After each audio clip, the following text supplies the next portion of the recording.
பாரதிய ஜனதா கட்சியின் அகில இந்திய பொதுக்குழு உறுப்பினராகவும் எல்.கே. அத்வானி அவர்களின் நம்பிக்கைக்கு உகந்தவராகவும் இருந்தவர் நடிகர் எம்.என். நம்பியார் அவர்களின் திருமகன் திரு சுகுமாரன் நம்பியார் அவர்கள் 2004ஆம் ஆண்டு வட சென்னையில் நாடாளுமன்ற வேட்பாளராக பாஜகவின் தாமரை சின்னத்தில் போட்டியிட்டார் திரு சுகுமாரன் நம்பியார் அவர்கள்.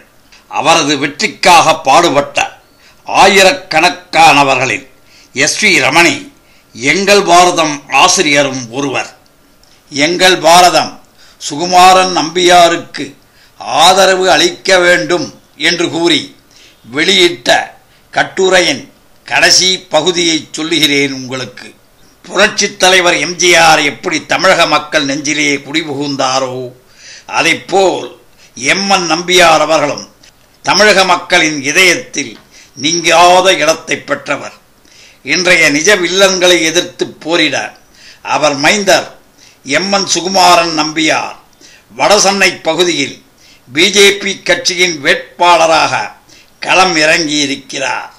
இந்திய மண்ணின் மைந்தர் வாஜ்பாய் அவர்களின் தலைமையில் இந்திய நாட்டின் நல்லாட்சி நடைபெற வேண்டும் என்ற எண்ணத்தில் வடசென்னை பகுதி மக்களின் அன்பு சகோதரனாக இருந்து செயலாற்றக்கூடியவர் எம்.என். சுகுமாரன் நம்பியார். தனக்கு வாழ்வளித்தவர்களை தூற்றி புதுமோகம் கொண்டு அலையும் துரோகிகளுக்கு பாடம் போட்ட உங்கள் அன்பு சகோதரர் திரு எம்.என். சுகுமாரன் நம்பியாரை நம்பி தாமரை சின்னத்தில் வாக்களித்து அவரை வெற்றி பெறச் செய்யுங்கள். நம்பியாரின் வெற்றி நிச்சயம் வடசென்னையை வலம் பெறச் செய்யும். இவ்வாறு சுகுமாரன் நம்பியாரின் வெற்றிக்காக எங்கள் பாரதமும் தனது பத்திரிகை மூலம் பாடுபட்டது. அவரது வெற்றியை துரோகிகள் தடுத்து நிறுத்திவிட்டாலும் வடசென்னை வாழ் பகுதி மக்களின் நெஞ்சங்களில் அழியாத இடத்தை பெற்றிருந்தார் நம்பியார்.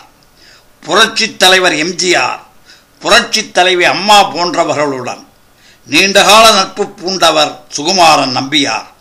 நம்பியாரின் வயது 64. தொழிலதிபரான சுகுமாரன் நம்பியார் கராத்தேயில் கருப்பு பெல்ட் வாங்கியவர். தமிழக காவல்படையின் அதிரடி பிரிவுக்கு பயிற்சியும் அளித்தார். அகில இந்திய ஐயப்ப சேவா சங்கத்தின் தலைவராகவும் பணியாற்றினார். அவருக்கு ஒரு மனைவியும் 2 மகன்களும் உள்ளனர். முல்லைப்பெரியார் அணை விவகாரத்தில் மத்திய அரசின் செயலற்ற தன்மையை பிஜேபி அலுவலகத்தில் நடந்த பத்திரிகையாளர் கூட்டத்தில் கண்டித்து பேசியதோடு இருபகுதி மக்களும் ஏற்றுக்கொள்ளக்கூடிய சுமூகமான திட்டத்தை உருவாக்க பாடுபட வேண்டும் என்று கேட்டுக்கொண்டிருந்தார். எங்கள் பாரதம் வாசகர்களுக்கும் தமிழக மக்களுக்கும் அவர் தெரிவித்த வாழ்த்துச் செய்தியை உங்களுக்காக வெளியிட்டுள்ளேன். திடீரென நம்மை விட்டு 8/1/2012 அன்று பிரிந்த திரு எம்.என். சுகுமாரன் நம்பியாரின் ஆன்மா சாந்தி அடைய எல்லாம் வல்ல ஐயப்பனை இருகரம் கூப்பி வேண்டிக் கொள்கிறோம். சுகுமாரன் நம்பியாரின் திருநாமம் என்றென்றும் தமிழக மக்களின் நெஞ்சத்தில் நிலைத்து நிற்கட்டும். நன்றி, வணக்கம்.